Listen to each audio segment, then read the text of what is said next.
Mr. Keath, tell me about your requirements and what exactly you're looking for in a property.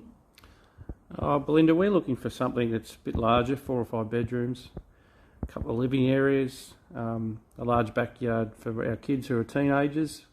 We're looking for a bit of space for them.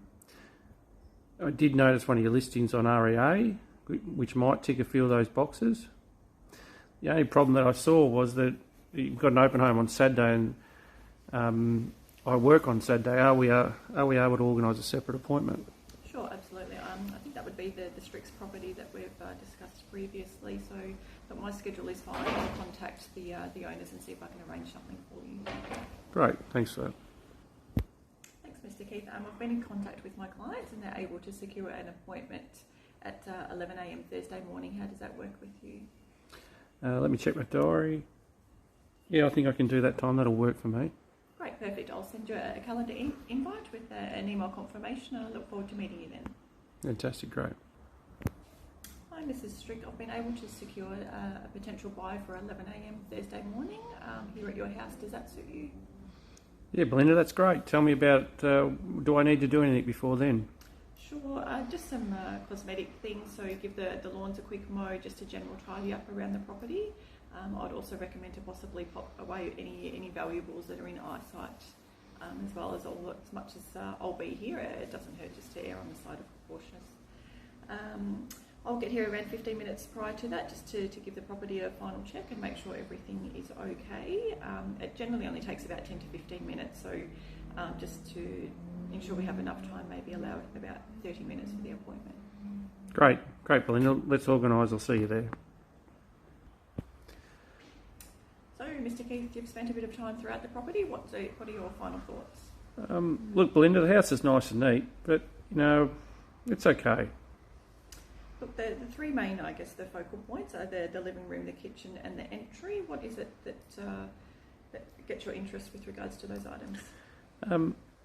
Look, the living room, I like the open plan, opening up onto its own vista, looking over the river. That was very nice. I thought the kitchen butt was a bit dated and not really my style. I could see that I probably needed to spend a little bit of money there. So, Belinda, look, I've got a couple of concerns on the property. Walking through, firstly, the paint. It's pretty dated. There's a lot of marks on the walls. And secondly, look, we've got young kids. The traffic at the front is a little bit busy. The kids mucking around at the front and getting to and from school.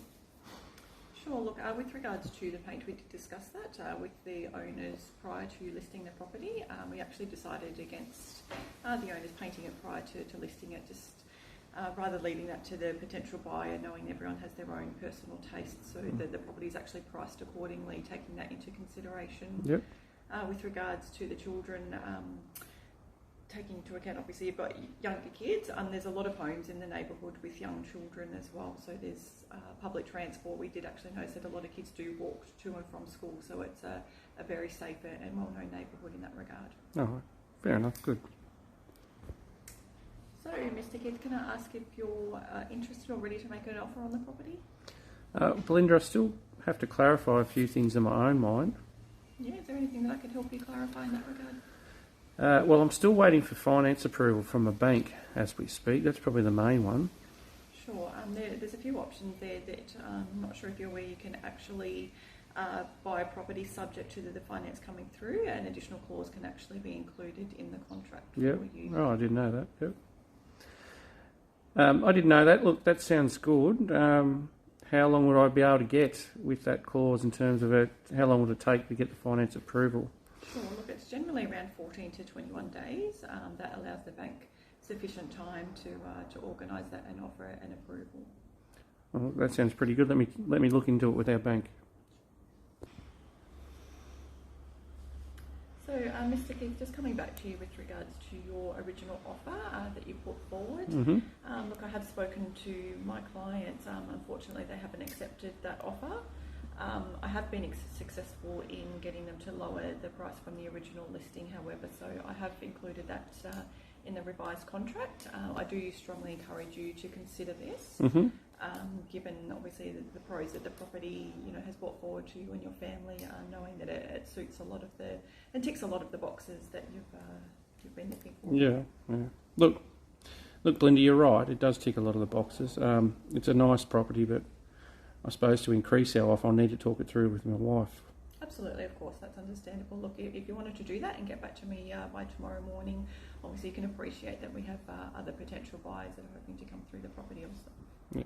All right, no dramas. I'll get to it straight away. Thanks. Hi, Mrs. Strick. We've got some interesting and good news for you. We've been successful in actually garnering a second offer on the property on top of Mr. Keath's. Both very similar terms of the 7-day building and pest subject to finance. Obviously with the same price also. However, one of the potential buyers is actually seeking a 60-day settlement versus 30. So is that something that you're willing to consider?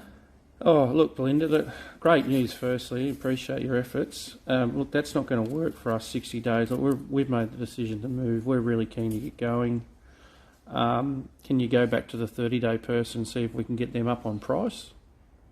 Yeah, look, given there's multiple people involved, we would like to be open and transparent and disclose the multiple offers. So we'll get back to them and see if they're in a position to reassess their current offer. All right, that's great. Thanks for that. Hi, Mr. Keath. Just coming back to you with regards to the offer that you've put forward. I do need to let you know that we actually have another buyer interested in the same property who have also put forward a very firm offer to the owners. What is their price? Look, I can't disclose the actual price to you. What I can disclose is that if you were to accept the readjusted price that we've discussed previously on that contract, based on your original terms and conditions, I can sign you up now to avoid you potentially losing this property. Belinda, thanks for that. Look, I'll have to act quickly. I need to have another chat with my wife, but let me come straight back to you. Sure. Hi, Mrs. Street. Some good news for you. I've been actually able to negotiate with one of the prospective buyers up to your preferred price for the property, so it looks like you've sold your home. Oh, wonderful news, Belinda. What do we need to do now? Sure, look, I guess just we need to get going with the contract. Before we sign the contract, do you have any other further concerns or any questions that you may have for me? No, I don't think I do. So, Mr. Keath, good news. It looks like all parties are actually in agreement with the price and terms and conditions. So, before we go ahead and sign the contract, do you have any final questions or anything that I can assist you with? Yeah, look, Belinda, there is a couple. Haven't done this before. The 5-day cooling off period, what's that actually mean? Sure. So look, if we go ahead and complete that contract today, I'll attempt to get Mrs. Strick to sign it later on this afternoon. Yep. So following that, I guess the date is the last thing that actually goes on the contract to make it as a finality. So once this is all completed, you actually have 5 business days to potentially withdraw from the contract, should you wish to do so. Yep. However, look, in saying that there could be a penalty with regards to a deposit that you've popped down, that could be around the 0.25% mark. So that's just something I do need to let you know should that occur. Right. Look, Belinda, next question I've got is, what if I can't get the finance? Sure, look, if you can't get the finance within the 21 days noted, there's no penalty as such for that. The refund, or the deposit, is refunded in full. We just do need to allow the banks to actually process that deposit. So it generally takes about the 3 to 5 working days. So there's no real risk, there's no actual financial loss for you in that regard. So what happens when the contract goes unconditional? Sure, so look, when you're completely satisfied, so the building and pest and your finance has gone unconditional, what you'll need to do is engage your solicitor and have them contact the owner's solicitors and letting them know that all the conditions have been met. Yep.